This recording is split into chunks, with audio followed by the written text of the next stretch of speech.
Salutations, fellow nerds. I'm Rick Y, the Wise Guy, and today is January 16th, 2025. This week has been full of rousing moments during the Senate confirmation hearings of members of incoming officials for positions in Donald Jalopy Trump's dilapidated aluminum shed that he's going to call a cabinet.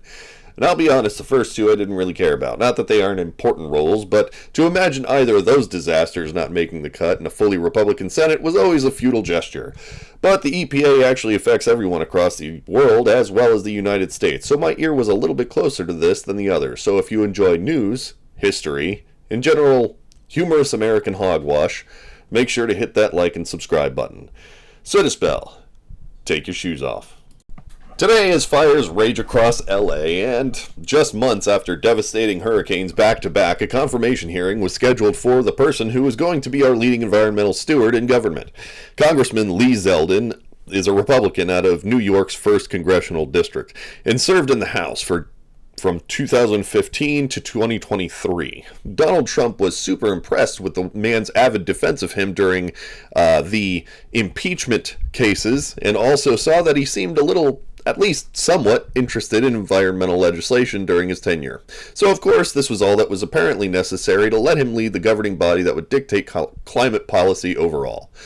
To try and make his case, Lee Zeldin called in his good buddy, physician, and Senator of Wyoming, Republican John Barrasso, to introduce him. While Senator Whitehouse, a Democrat, did call upon a bipartisan support he received from working with Lee Zeldin, what little confidence was raised on my end was quickly let out like the air escaping a balloon once this man who introduced him decided to open his mouth. To begin, he started by mentioning the accolades that this man has that would qualify him for the job that oversees climate and environment. Luckily, I took notes. Senator Barrasso said that he was a veteran, an attorney, a politician, and a veteran. And he then went on to describe how Zeldin would be pivotal in finding balance between budget and environment. He then went on to call all current environmental policy extreme and implied that we needed to rein in spending in this regard after telling a sweet little anecdote about JFK when, in 1963, during his tour to conserve the environment, Senator Barrasso cited JFK's statement in this time when he said, quote, "We must maintain a living balance between man's actions and nature's reactions," and concluded that Zeldin would be a man to do just that and cut regulatory spending. Let me chime in here, though, for a moment. The time for balance between man and nature was indeed back in 1963. Unfortunately, it is now 2025, and every year between those two periods has seen consistent climate change denialism and a staunch effort to curb clean energy investments. Even under Biden, domestic drilling increased. It didn't decrease. We're no longer in a place where we can maintain balance, and we must act accordingly. Climate change is not something that we can just kick down the road. It's here, now. It's affecting all of us right this second, and in dramatic fashions. You don't need to believe it any more than you need to believe that the sky is blue or that Jeffrey Epstein didn't kill himself. There are plants and organisms that are going extinct. Sea levels are rising. We lost entire mountains of ice into the sea. Wildfires are getting worse. Hurricanes and tornadoes are increasing in strength as well as in number. And if you still don't believe it, why the hell do you think so many insurance companies are canceling their services in places like Florida and California?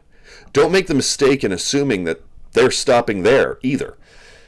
So you don't have to really believe in scary apocalyptic blockbusters. You're in one. To assume that we need to pull back on the reins of spending when it comes to the environment is as stupid as believing that cigarettes aren't harmful, given all those papers and studies concluding it back in the 50s, 60s, and 70s. Or how seatbelts are only there to take your freedoms and they don't actually save lives. It's just big car trying to make you buy more safety. Any of this ring a bell? The actual existence of our species and every other living thing on this planet is relying on us to do what is right, and not concerning ourselves with how it'll make the shareholders feel. Trump has already stated that he's going to slash regulations on businesses and corporations. Balance, in a time of existential crisis, is treating this the way it should be. If a meteor was flying towards Earth with a trajectory to land square in the middle of the United States, do you think it would be prudent for us, or legislators, to get with leading agencies and find a solution so as to go down in history as the people who saved all of mankind? Or have a meeting with business leaders to find out what the economic benefits of stopping the meteor would be? So as to give you some clarity in regards to the seriousness of the situation, that meteor that is climate change as we speak is visible to the naked eye at noon, okay? We don't have the fucking time to parse over whether Jeff Bezos will have to wait a little longer to get his little ass to Mars, or how saving humanity may be detrimental to the GDP.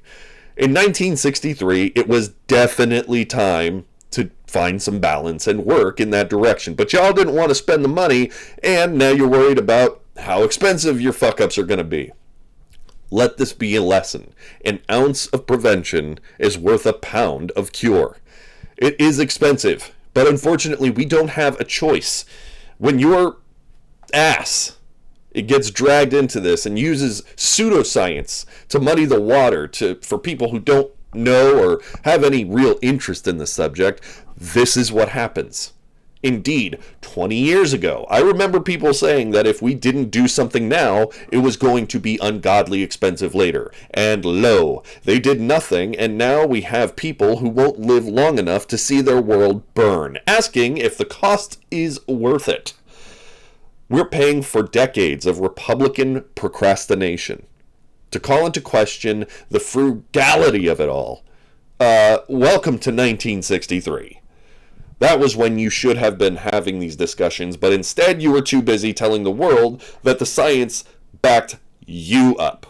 You know, cigarettes were so safe that pregnant mothers should smoke. Lead is fantastic, so much so we should throw it in the air and water and gasoline. You don't need that pesky airbag or seatbelt. That will only increase your risk of surviving a horrible accident. And wouldn't you rather just be paced on a sidewalk? Also, let's imagine the costs of not fixing anything.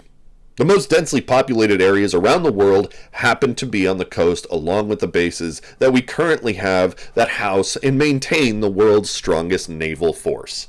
What happens to national security when billions of people are now refugees and our military bases are overcome by nature's retaliation? What happens to the oil economies if we continue to cling to it like an unweanable calf to the teat?